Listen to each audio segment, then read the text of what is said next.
26. aprīlī ar vadmotīvu Esam daba, esam kopā, esam Latvija jau 18. reizi norisinājās Lielā talka. Šogad Preiļu novadā talkots tika vairāk kā 20 vietās.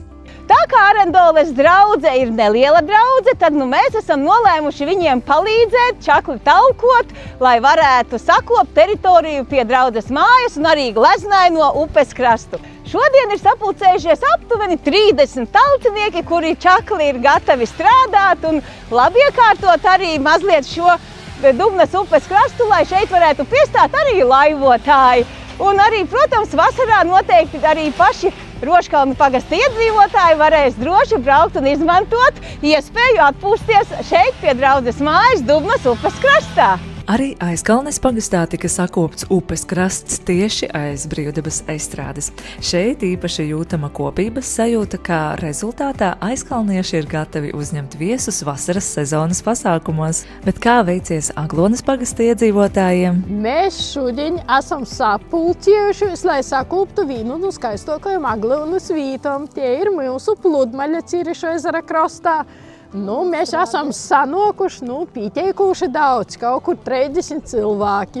Redzit, laika apstākļi mainos, socam saules spēdē, tagad jau snīgs krīt, bet nesaskatūtīs iz to, mēs esam paveikuši ļoti daudz. Iztērējuši visu ezera krastu, vērīši nūzogā, kūkus izvedam, sagrobam visu pludmali.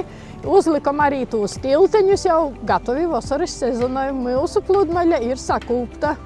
Šorīt mēs atrodamies Ārdavas muižā, muižas parkā. Šajā nedēļā mēs talkojam vairākas dienas, jo lielā talka ir vienas dienas ietvaros, bet gribētāji talkot pie mums ir vairāk.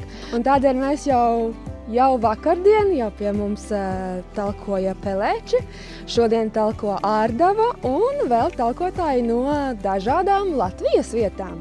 Vākt atkritumus, vākt kritušos kokus un zarus, kas šeit ir jau stāvējuši ilgākus gadus, un lapas pakužināt arī puķidobes un iedzīvināt mūsu parku, sagatavot to vasarai. Pēc labi padarīta darba saimnieces cienāja ar īpašo talkas putru. Un jāsaka paldies ikvienam, kas rūpējās par vides sakoptību savā sētā, pagastā un novadā.